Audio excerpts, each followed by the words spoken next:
Hello everyone, আসসালামু আলাইকুম। শাহেদ মম kitchen থেকে আপনাদের জানাচ্ছি স্বাগতম। আজকে আমি চা খান না এমন কোনো বাঙালি মানুষ আছে। আজকে আমি পারফেক্ট ক্যারামেল চাটা তৈরি করব। ভিডিওটা প্রথম থেকে শেষ পর্যন্ত দেখবেন। চুলাতে একটা পাতিল বসিয়ে দিয়েছি। এখন আমি হাঁড়িতে এখানে আমি 4 টেবিল চামচ পরিমাণ চিনি দিয়ে দিব, কারণ যেরকম মিষ্টি খাবেন সেই অনুযায়ী আপনারা চিনিটা ব্যবহার করবেন। আমি এখানে 3 কাপ চা বানাবো, এজন্য আমি 4 টেবিল চামচ পরিমাণ চিনি দিয়ে দিচ্ছি।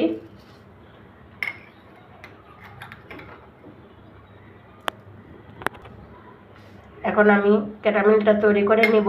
এই পর্যায়ে চুলার আঁচটা একদম মিডিয়ামে থাকবে। আমি পানি ছাড়াই ক্যারামেলটা তৈরি করে নিব। দেখুন বন্ধুরা, আমার চিনিটা কিন্তু গলে গেছে। এখন ক্যারামেলটা হতে শুরু করে দিয়েছে।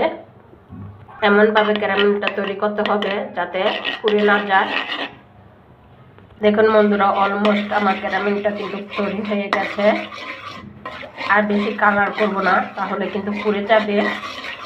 আজকে আমি 3 কাপ চা বানাবো, এই জন্য আমি এখানে 4 কাপ পানি দিয়ে দিব। আর এমনভাবে পানি দিবেন, 4 কাপটা ভরে ভরে পানি দিবেন। আমি 4 কাপ পানি দিয়ে দিয়েছি। এখন আমি চাটা ভালো করে ফুটিয়ে নিব।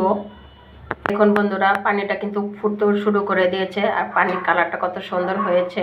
আমি 4 কাপ চা বানানোর জন্য এখানে আমি 5 টেবিল চামচ চা পাতি নিয়েছি, কারণ অন্য চায়ের থেকে দুধ চায়ের মধ্যে পাতিটা একটু বেশি লাগে। এখানে আমি 5 টেবিল চামচ চা পাতি নিয়েছি। আর প্রতি কাপের প্রতি 1 চামচ করে চা পাতি দিতে হয়। দেখুন বন্ধুরা, পানিটা কিন্তু ফুটে উঠেছে। পর্যায়ে দিয়ে দিব আমি চা পাতি দিয়ে ভালো করে একটু জাল দিয়ে নিব।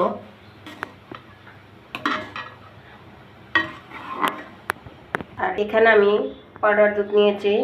4 কাপের জন্য চা আমি 1 চামচ করে নিব। আপনারা এই চাটা ইচ্ছা করলে লিকুইড দুধ দিয়েও বানাতে পারেন। লিকুইড দুধটা ভালো করে জাল দিয়ে গাঢ় করে নিতে পারেন। দেখুন আমি 4 টেবিল চামচ এখানে গুঁড়া দুধ নিয়েছি। অনেকে বলেন যে চায়ের ভিতরে দুধ দিলে দুধ ছানা কেটে যায়। এটাকে আমি হালকা কুসুম গরম পানি দিয়ে দুধটাকে গলিয়ে নিব। হালকা কুসুম পানি দিয়ে আমি দুধটাকে এমনভাবে গুলাতে হবে যাতে দানা দানা না থাকে। দেখুন বন্ধুরা, দুধটাকে আমি সুন্দর করে গুলিয়ে নিয়েছি, একদম দানা নেই। দেখুন ঠিক এইভাবে হালকা কুসুম গরম পানি দিয়ে দুধটাকে গুলিয়ে নেবেন। আপনারা যতটা ঘন খান সেই অনুযায়ী এখানে দুধ দিবেন, কিন্তু আমি প্রতি 4 কাপের প্রতি 1 চামচ করে আমি দুধটা নিয়েছি। এখন আমি দুধটা ঢেলে দিয়ে দিব। আমার চাটা কিন্তু একদম রেডি হয়ে গেছে। আপনারা বেশি সময় ধরে রাখতে চাইলে এই চাটা কিন্তু একটু জাল দিয়ে গাঢ় করে নিতে পারেন। দেখুন চায়ের কালারটা কত সুন্দর এসেছে। এখন আমি এটা নামিয়ে নিব। এখন আমি ছেঁকে নিচ্ছি চাটা। তো বন্ধুরা, একদম চাটা আমার রেডি হয়ে গেছে। পারফেক্ট ক্যারামেল তৈরি দুধ চা। আর ভিডিওটা যদি ভালো লাগে অবশ্যই লাইক, কমেন্টস এবং শেয়ার করে দিবেন। চ্যানেলটা সাবস্ক্রাইব করে দিবেন প্লিজ। আজকে এ পর্যন্তই। আল্লাহ হাফেজ।